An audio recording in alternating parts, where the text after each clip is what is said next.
Everyone, let's look at the next concept of 8051 programming, that is how to use the timers effectively to have the delay generation as well as to generate a specific waveform with certain frequency. So these are some of the aspects by which one can proceed to calculate the values to be loaded in the TL and TH registers of the timer. TH means it is the higher byte since each timer is of 16 bit. So out of that 16, the first 8 bits one can say as a TH and next 8 bits are nothing but the TL. Now which are the values that will contribute to TL and TH to be loaded if the specific frequency is to be achieved. So for that one let's check these are the some of the steps. By default for the 8051 we need to assume the frequency that is 11.0592 megahertz. So based on this particular frequency, obviously the time period which we are getting for the single clock pulse, that is nothing but 1.085 microsecond. So this is very critical time period which we need to at least remember throughout the coding of timers. So very first step is divide the desired time delay by 1.05 microsecond. After dividing it, perform the operation, that is 65,536 minus whatever the result we are getting out of this division. So its equivalent decimal value has to be just subtracted from this 65,536 since it is the 16-bit timer. So once this value is achieved, this has to be converted into the hex, and that hex value has to be given, means the higher bytes of the hex are treated as a YY and lower bytes are being treated as a XX. So these are given to TL and TH respectively. Now let's check for example. Let's say this is what the example with us. For this example, again we need to proceed with the mode 1 programming. This is nothing but actually the 16-bit mode. Mode 1 is nothing but 16-bit. We can apply it either for the timer 1 or timer 0. Let's proceed this time for the timer 1 and in mode 1. So for mode 1 to be selected, already we got through the concept of T-mode register and which values are to be loaded in the T-mode register in order to satisfy it for the mode 1.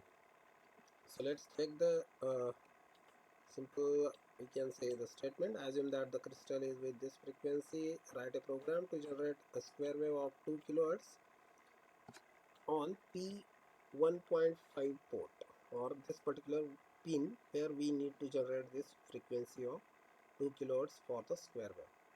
So as we gone through the step, the very first step is desired time delay has to be divided by 1.085, but we have the frequency with us, so we will just find out the time out of this frequency. So it will be T is equal to 1 upon F.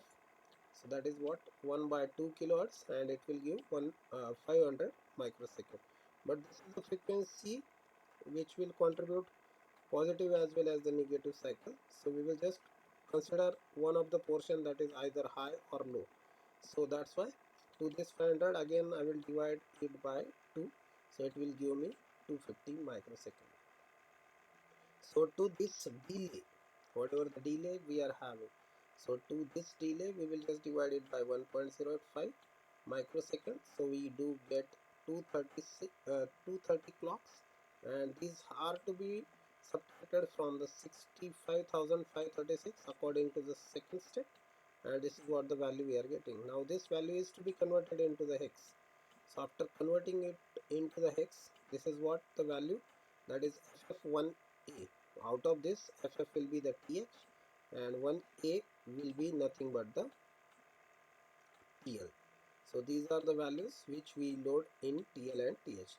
So once we got the values to be loaded in TL and TH in accordance with the steps to be done for the mode 1 programming or the delay generation, how to operate the timers. Let's proceed. So T-mode has to be loaded with the 10H. Now if we just look at the T mode, when we set 10H, it is actually 0001, and rest of the values are 00. So that is what the 10H. Now out of this, these 4 bits will contribute to the timer 0, and these 4 bits will contribute to the timer 1. But right now we are selecting timer 1, so obviously it is 1. So this is what the 10H splitting. So timer 1 is selected, and that too in mode 1. How it is mode 1? Because of these 2 bits. So these 2 bits of timer 1 will decide it is timer which particular mode. Similarly for timer 0, these are the 2 bits which are deciding the mode. But right now timer 0 is simply inactive. We just proceed for the timer 1. So let's check here. So T mode is loaded with the value 10H. After that, TL1 and TH1 are to be loaded with the values just now which we calculated. So these are the values for TL1 and TH1. Since it is the timer 1, that's why it is TL1 and TH1. If it is timer 0, it will be like TL0 and TH0. But timer 1, mode 1, that is what selected. So no need to worry about the mode 0, timer 0, anything. So after this, once all these values are being obtained, we need to just check here set b tr1. So this is the instruction which will start the timer. Now tr1, that is what the simple we can say the bit to start the timer. So set b tr1 will trigger the timer to make on. So timer will be on at this particular line.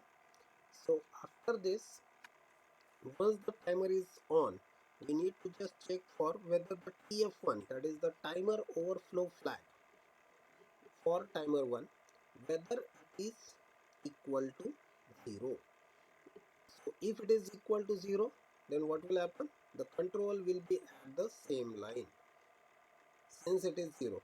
But as per the convention of mode 1, when the timer overflow is 1, it is the condition that when we do cross the values of FFH. So when the FFH value means FF is been crossed, then only this overflow will be set to 1, and if it is crossed, we need to set it again back to 0. So this is what the role of this timer overflow. So once it is done, then clear the timer 1, clear tier 1. Clear tier 1 means stop the timer. Timer 1 will be stopped. After this, CPLP 1.5 means whatever at 1.5, we need to just complement it. So that is what this bit manipulation instruction, that is complement. So after complementation operation, one can proceed for clear TF1. So whatever the TF1 overflow we got as 1, now it has to be 0. It has to be 0 for the rest of the operation. Means again for the next operation it is to be 0 to check the overflow. Otherwise it will not be the correct option. So that's why clear TF1 has to be done. And after this, since this is the operation I want to be repeated continuously, that's why we need to go again to the label again. So that is what the task which is one can do by the help of this particular code. So thank you everyone. Thank you very much.